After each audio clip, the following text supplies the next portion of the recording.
Hello Capricorn, welcome or welcome back to my Body and Heart Tarot Therapy. I'm here to do the reading for the first month of the year, January, and Capricorn season, what's left of it, at the beginning of Aquarius season. So yeah, welcome to 2021. I hope you're doing well. I hope you're feeling a lift off your shoulders as the transits, Saturn and Jupiter are out of your sign. So yeah, let's see what's going on with you, Capricorn. Okay, something came out. 5 of Cups. All right. Let's see what's the challenge. 4 of Swords. Let's see what's the advice for my dear Capricorn.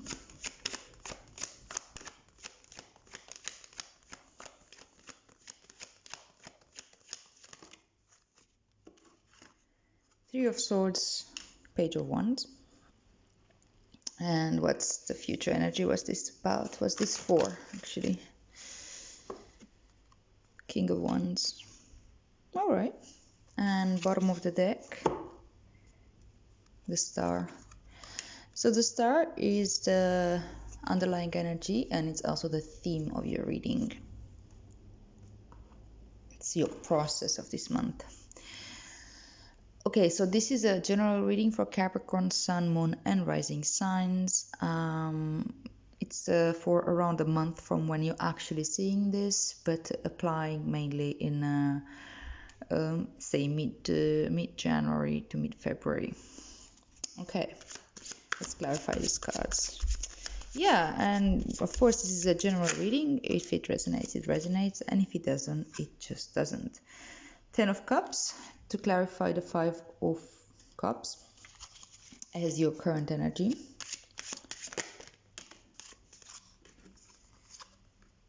Mother of Wands with the Daughter of Pentacles with the 4 of Swords to clarify the challenge. Okay. Why is the 3 of Swords and Page of Wands here? Okay, you have 2 of Swords to clarify your advice. Why is the King of Wands here?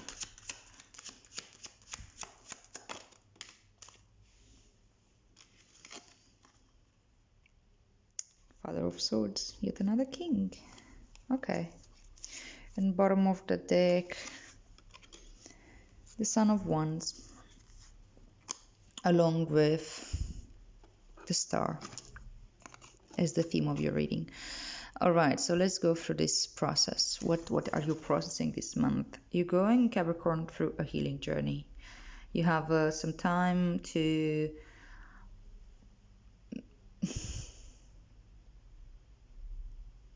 lick your wounds. It's what comes to mind, like having a Saturn, a home, yes, in Capricorn, but for so long, and having Jupiter highlighting all that, it was pretty heavy, and you had to do some pretty serious work, which is fantastic. It's great, but it's also fucking heavy, really heavy, right? Like, because it goes to very deep themes that, okay, yeah, they were valid for all of us, but especially for you, around what matters really about self-worth, about how we want to be perceived into the world, what makes us feel secure. And I can talk about physical security in its most literal sense. Do I feel safe? Do I feel safe with others or with myself? Do I have financial security? Do I have the environment around me? Is it supportive? And what am I putting out there? How am I being perceived? What do I want to be known for, and things like that.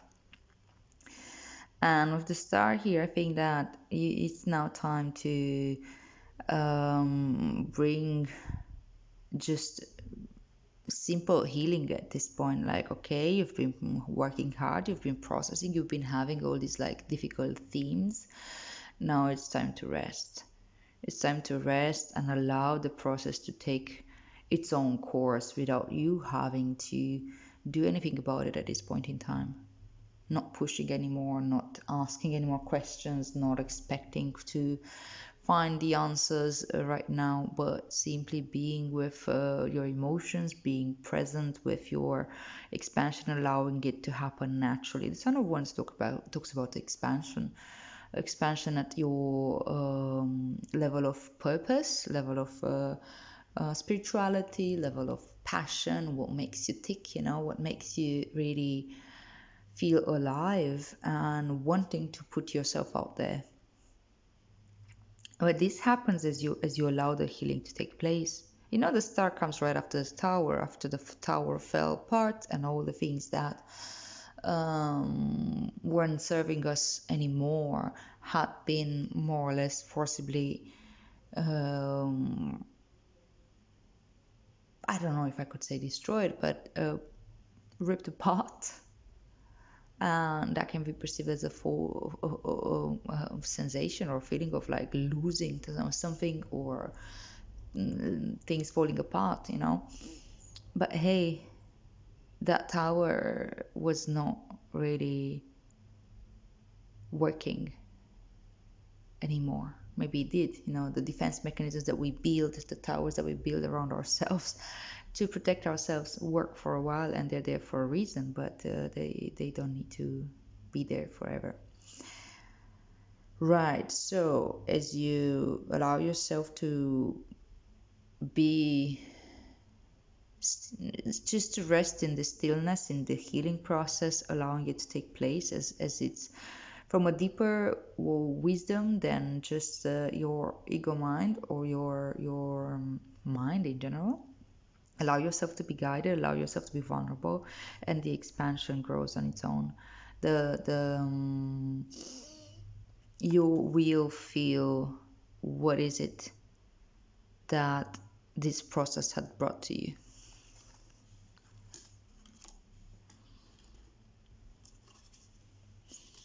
Okay, current energy. Interesting that Five of Cups came with the Ten of Cups. Five of Cups, it's basically a feeling of loss, right? Like something had been lost and there's a mourning for that. And I think that's an important process. We need to mourn what had been lost. We need to understand that, yeah, okay, as that tower fell and now we're in a healing process, part of the healing process is mourning what was lost.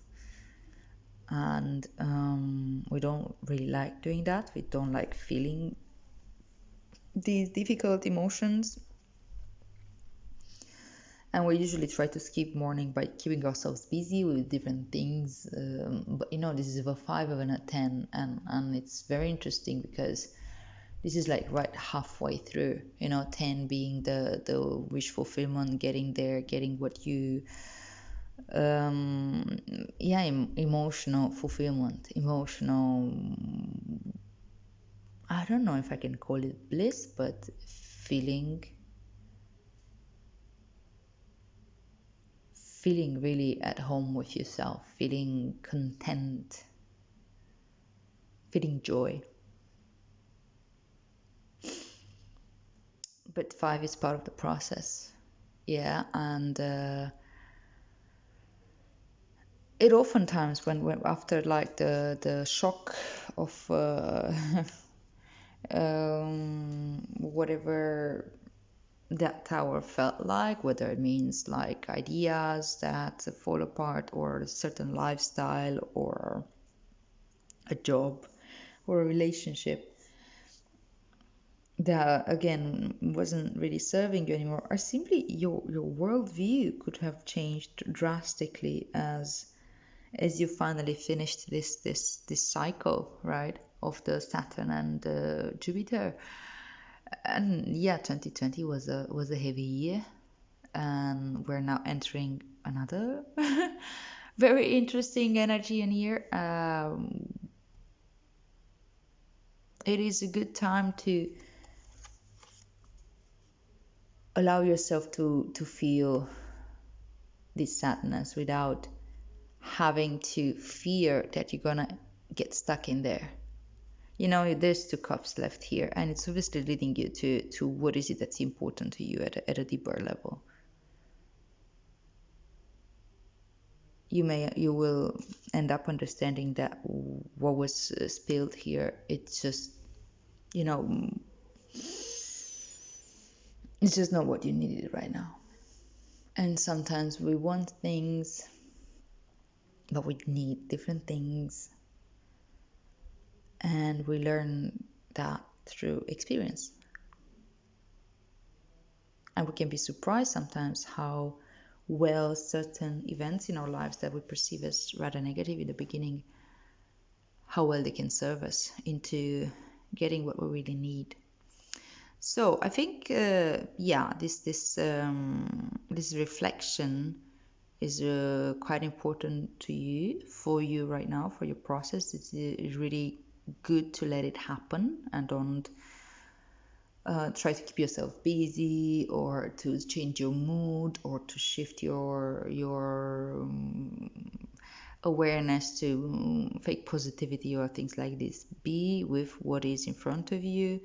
Let go of, make your peace with what had been lost, and welcome in new perspectives and new understanding of your emotional needs.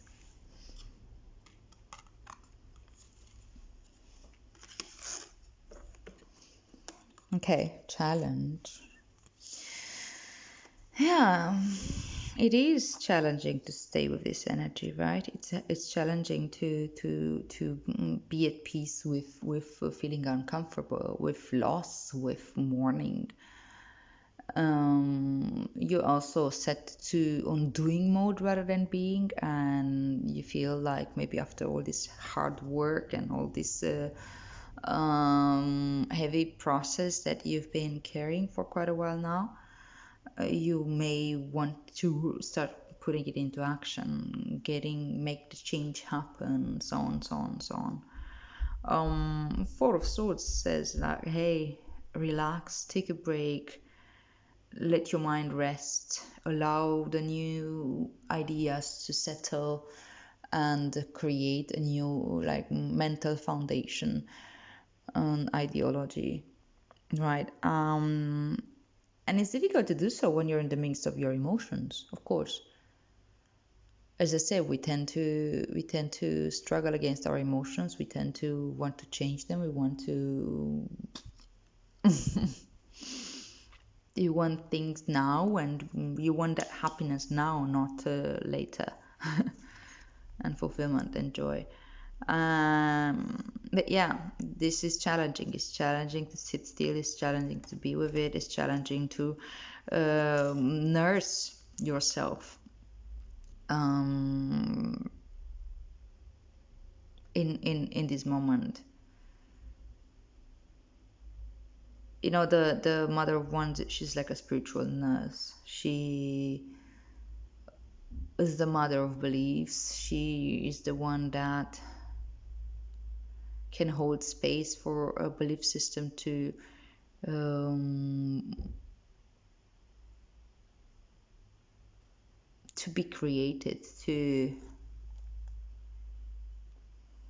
It's like creating a container for the new ideas that come to mind to settle into the new value system. And I'm the Daughter of Pentacles here.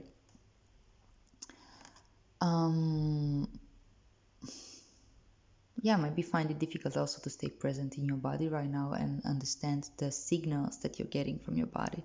Sometimes we misinterpret these emotions, that if I'm feeling bad right now, if I feel lost, if I feel this like distress, then something is wrong with me.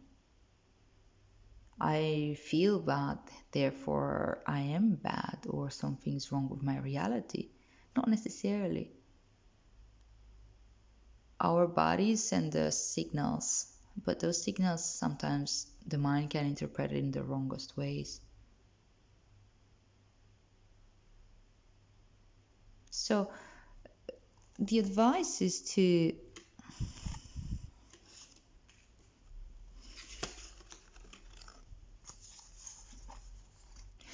the advice is to really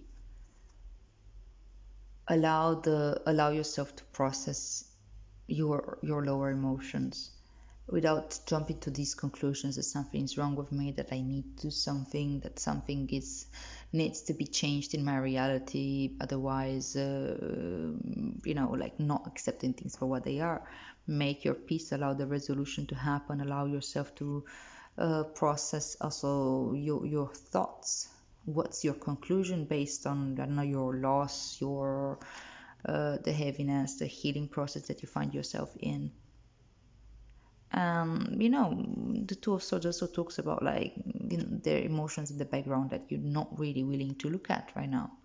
And yeah, obviously because they're rather uncomfortable. But you can be curious about this. This is what the Page of Wands is showing you here. You can be curious about this. You can look at this as your emotional, like you learning how to navigate your emotions and guiding you on your spiritual journey, understanding yourself better, understanding your journey better, becoming curious about what is it that you're discovering about yourself, and in this expansion and healing process and expansion that you find yourself in.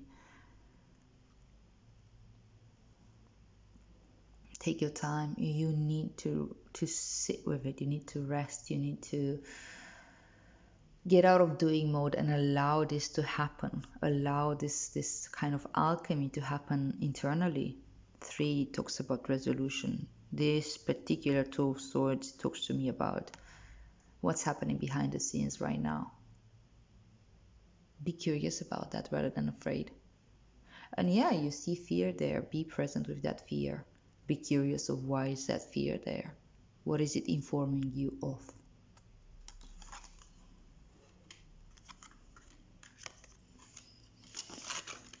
And you see, this is schooling. This is taking you where you need to go. You need to regain your confidence, to regain your strength, to regain your capacity to be the king of your castle, both into the world of action, of what is it that you're putting out there, risk-taking, confidence, and so on, but as well of in the realm of your mind, the realm of like understanding understanding yourself, understanding your needs, understanding the steps that you need to take, understanding the strategy that you need to apply in order to move forward.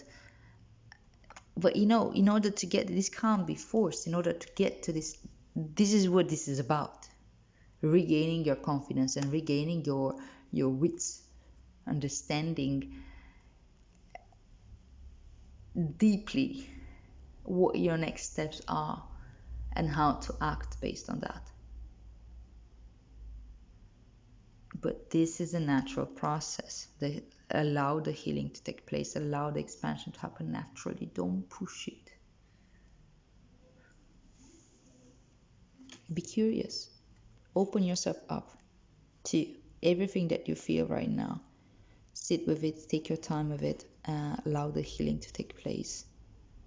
And it takes you where you need to be going. Okay? Hope that makes sense, Capricorn.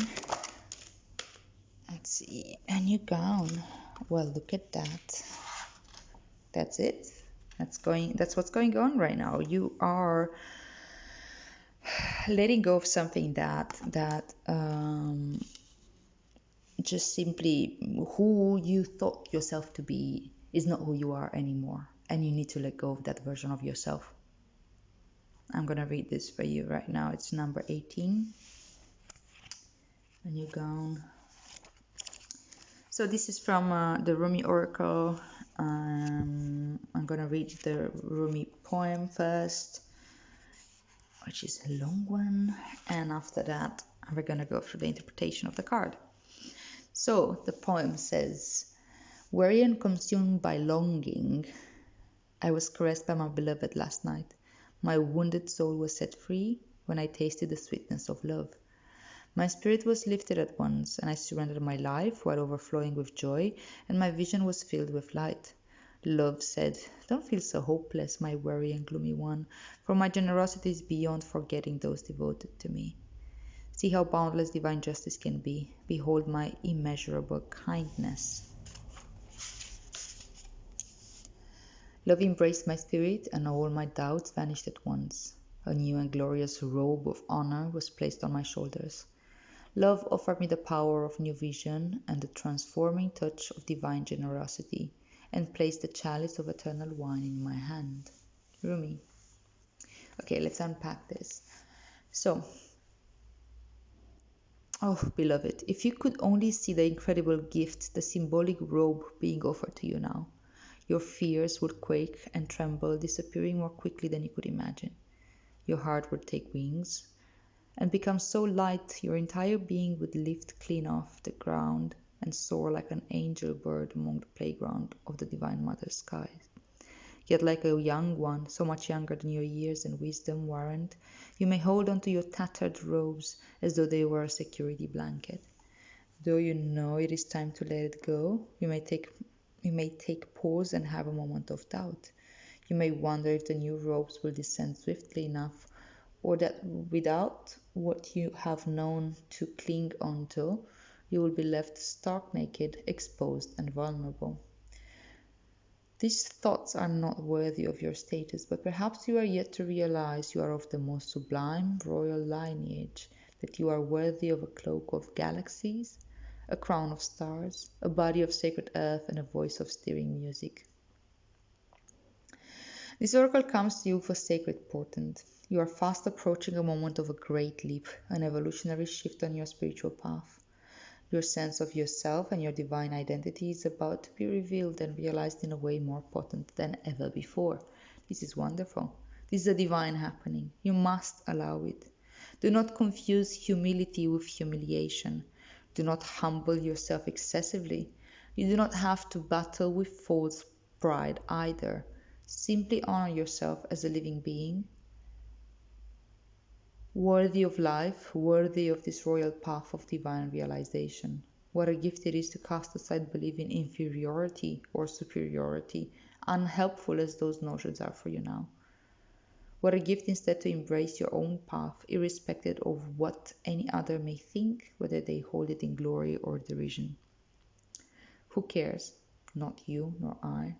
Your royal heritage has been revealed, and in seeing the divinity within yourself, you become blessed to see it in all beings, all beings returning to the realization of royalty within. Crazed searching outside of the heart will come to an end. A simple golden path will be found, as though a river of molten gold flows from your heart back to the oceanic heart of the great beloved, where, united again, you finally ascend to your throne and claim your divinity once and for always. This oracle comes with guidance for you. You are stepping into empowerment in a new way, and it is to be honored. This does talk a lot about empowerment, the King of Wands and the Father of Swords. Do not allow yourself to be dragged into dramas or power games. You are worth so much more than that. You are tapping into your inner dignity, and others may not know how to respond. Some will respond with love and acknowledgement, others with fear and judgment, calling you too big for your boots or high and mighty. Those are voices of fear, not truth. Be in your dignity and power and keep going. It is the divine that urges you thus, not the ego. Do not doubt the changes happening within you now. Embrace them. Beautiful. There's a sacred honoring ritual that comes with this card. I will read it for you. If you feel the call to do it, go for it. If you don't, just don't. So place your hands very lightly upon the top of your head and say aloud, I cast aside lesser crowns. Open your hands up to the heavens and say aloud, I receive the royal gown descending through grace. Slowly and gently guide your hands down from over the top of your head alongside your body, as though drawing a royal robe over your head. Allow your hands to gently touch the floor, as though the robe completely covers you. Sit comfortably and visualize or intend that the most beautiful gown of many colors surrounds you. You may or may not be aware of the colors. You may see layers of shimmering light, stars, roses, or more. You may hear the gown singing like a choir of angels or gargling as though it is a fountain of liquid gold. Let it be as it is for you, as subtle or powerful as it wishes to be. Whatever happens for you is perfect. When you are ready, simply open your eyes, place your hands in prayer position, and bow your head. Thus you have finished your ritual. Alright, dear Capricorn, I hope that this makes sense to you. I hope that this process brings you exactly here into this empowerment that is it's very deep. It happens at a very, very deep level. So yeah, that's the final message. Don't fight against it. Trust the changes happening within you right now. Allow whatever had been lost to be lost. Cry the tears, let it go, and be present with what's now for you. And I think this is a very, very deep and healing and empowering process. Okay. Oh yeah, Capricorn, happy birthday for those of you that are had your birthday already or it's coming. Have a wonderful rest of the month and enjoy also the coming Aquarius season. And may our practice benefit all beings. If you resonate with this reading, please like, share, subscribe, yada yada, you know the drill. Thank you so much for being here and have a wonderful season.